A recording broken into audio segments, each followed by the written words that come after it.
Audi has replaced the R8 with this. What on earth are car makers trying to do to us?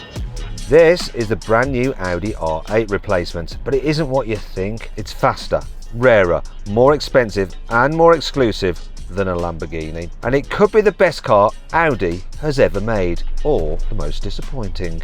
We'll find out. It's called the Nuvolari. It has over 1,000 horsepower, does 0 to 60 in 2.6 seconds and can hit 217 miles an hour. But it's not just about the numbers, because this is the most unusual looking Audi I've seen in years. From the side, it's like someone fed the original R8 through a Minecraft filter and added gigantic alloy wheels. Seriously, are they rationing curves over at Audi's design studio or something? But from other angles, it looks worryingly like a stretched Tesla Cybercab, or something like Will Smith would drive if they gave iRobot an AI generated remake for 2026. But none of this should come as a surprise, because Audi basically confirmed this car's design when it unveiled the Concept C last year. Both cars have the silhouette of an Apple mouse and the colour palette of a new build bathroom. But the thing that stands out most is the upright grille. It seems completely out of place on a wide ground hugging supercar, like watching a portrait video on a widescreen TV.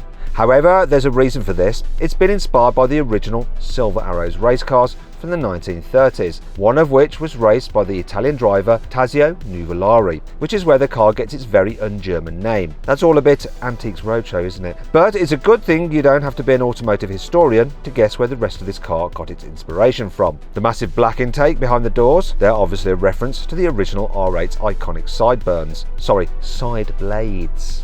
And the vast black diffuser, matching hollowed out bodywork and gigantic central exhaust all look like they belong on a Murcielago SV.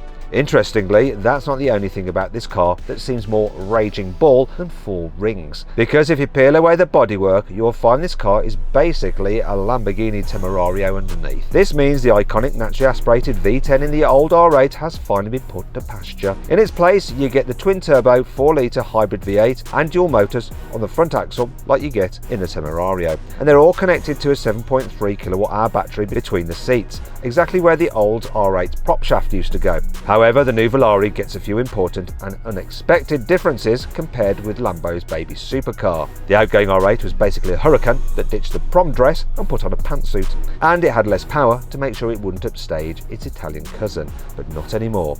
Sure, the Nuvolari's V8 develops the same 800 horsepower and equally bonkers 10,000 RPM as the Lambo's engine, and the 3 electric motors are basically the same. But somehow, Audi has managed to coax an extra 81 horsepower out of the car's combined total. This means the Nuvolari has 1,001 horsepower compared to the Temerario's 920 horsepower. As a result, it'll go from 0 to 60 miles an hour in less than 2.6 seconds, which is half a second quicker than the old R8 performance. It's also 1/10 of a second quicker than the Lamborghini Temerario, and only 1/10 of a second behind Lambo's flagship, the Revuelto. However, when I raced those two Lambos over a standing quarter mile, here's what happened.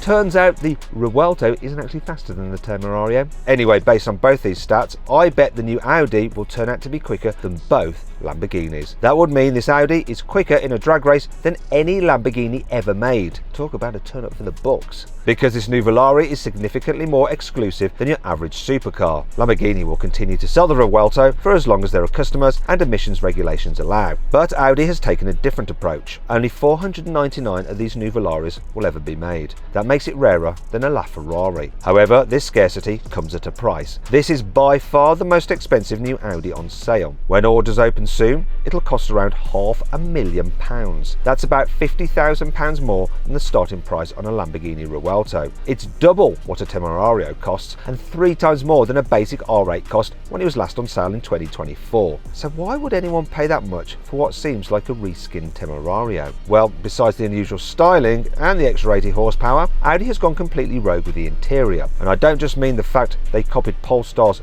genius idea of not having a rear window. If it wasn't for the Audi badge on the steering wheel, I bet you'd never guess which brand designed this cabin. Some of it is good.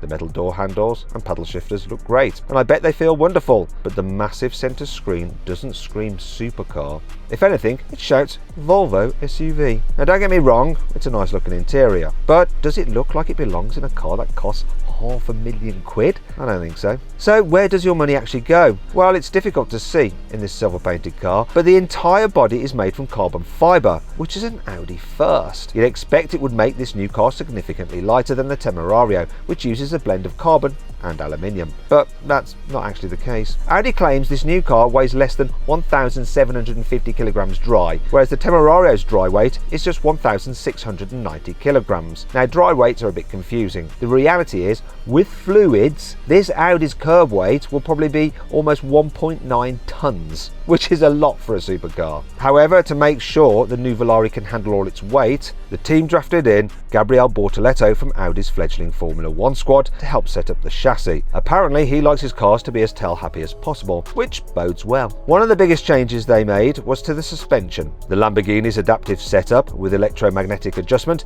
is gone, replaced by a fully mechanical system. Audi also overhauled the geometry to make the track width even wider, and it fitted larger ceramic brakes than you get in the Lamborghini. The discs measure a whopping 420mm at the front and 410mm at the rear. So will this completely transform the way this car drives?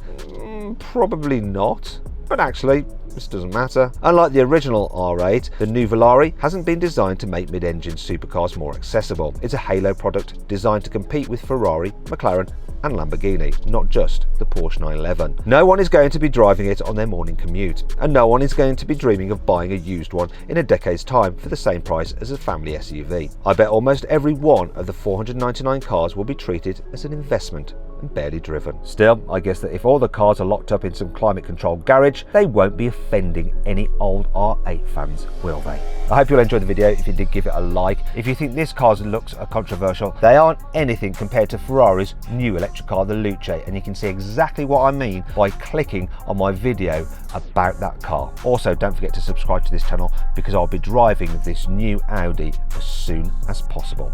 Thanks for watching, and I'll see you next time.